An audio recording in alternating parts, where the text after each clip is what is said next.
Are we recording?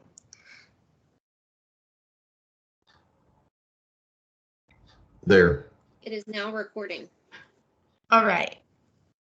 Welcome to the floodplain fill permit neighborhood meeting for fill permit 20-09 for 4950 Wedgewood Lane on Browning Branch. My name is Kim Dwight, and I'm senior engineer with the City of Dallas Floodplain Management Department or section with the Dallas Water Utilities Department, and I'll be leading the presentation from the city side of things. Joining me from the Floodplain Management Department is Steve Parker, who's the Senior Program Manager, Raheel Khan, who's an engineer, Olivia Whitaker is also a Senior Engineer, and Tam Vu, Floodplain Coordinator, along with Elmer Benitez, who's an Engineer Assistant. And I will let the engineer and property owners and architects introduce themselves. All right. My name is Mark Roberts, and I'm with Nathan Meyer Engineering. I am the project manager from the engineering side, a consulting engineer, and with me is also Wendy Allier, who has helped me on that, and also Julie Jones. Those are the personnel from Nathan D. Meyer. This is Michael Gooden with M. Gooden Design, and I have with me Kevin Russell as well. The property owners are not on the call. Okay.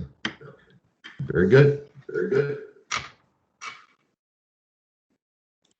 So at this time, we ask that any attendees who have not already introduced themselves to either introduce themselves by speaking your name and email into the phone, or put your name and email in the chat window, or you can email your attendance to Raheel Khan at raheel.khan@dallascityhall.com.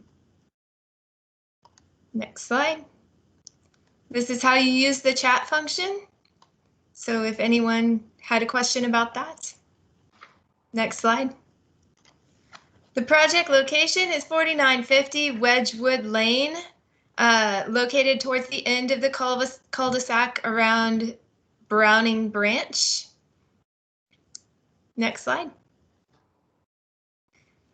The fill permit process requires the property owner to hire an engineer to address the City of Dallas 10-point engineering criteria to ensure no adverse impact as a result of the development to surrounding properties.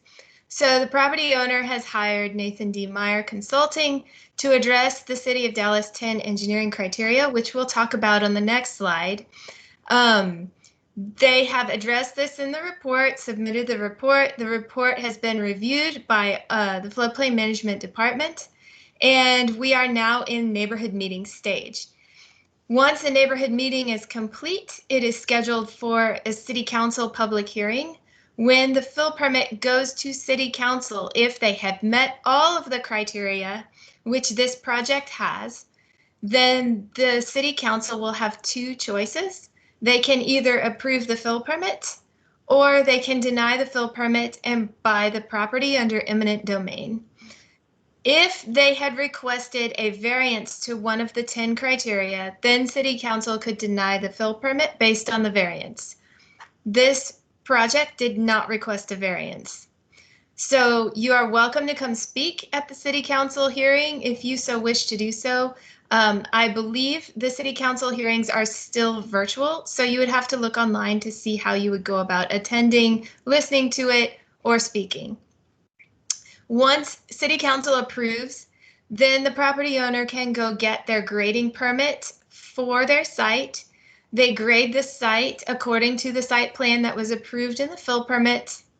And once the site's graded and they obtain compaction results to make sure they did it properly, then they will obtain a LOMR from FEMA, which officially removes the property from the floodplain. Once the LOMR is approved by FEMA, then they can obtain their building permits for any structures on the property. This is a single family home. The council date is scheduled for June 23rd, 2021. Next slide. Some of the city's criteria that were addressed in the fill permit process include no rise in water surface. That means that the existing 100-year water surface that is on the property and around the property cannot go up by 0.00 feet. We go all the way down to the 100th, no rise at all. So if there's 100-year floodplain on your property now, it will remain exactly such or lower. No increase in erosive velocities. So we don't want any increase in erosion capability of the stream.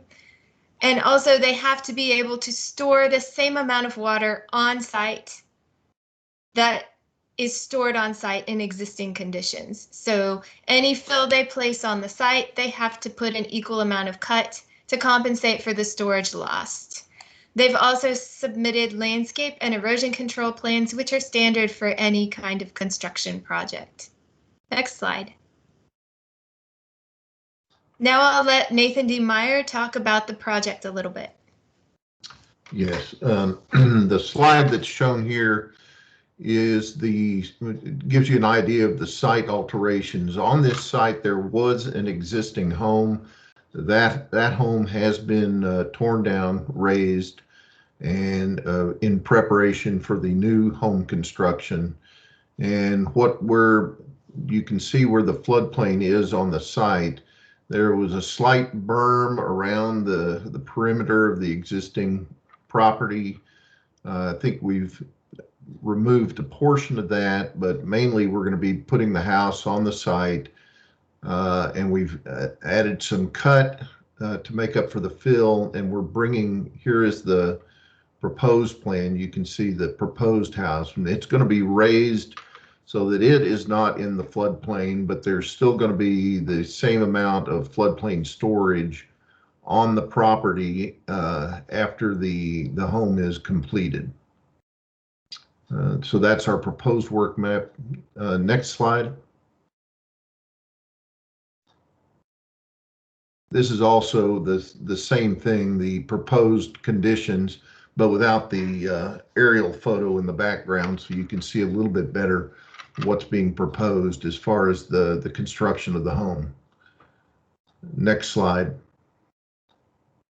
Oh, so that is our proposal. The results are, no rises in the 100-year floodplain, no increases in erosive velocities, and that's our proposal for this home. At this time, we'd like to open it to any questions that you may have. You can ask them aloud, type them in the chat, or if you have questions later on, you can email Raheel at raheel.con@dallascityhall.com. A copy of this presentation will be posted on the Dallas City website. The link to that is located at the bottom of this slide.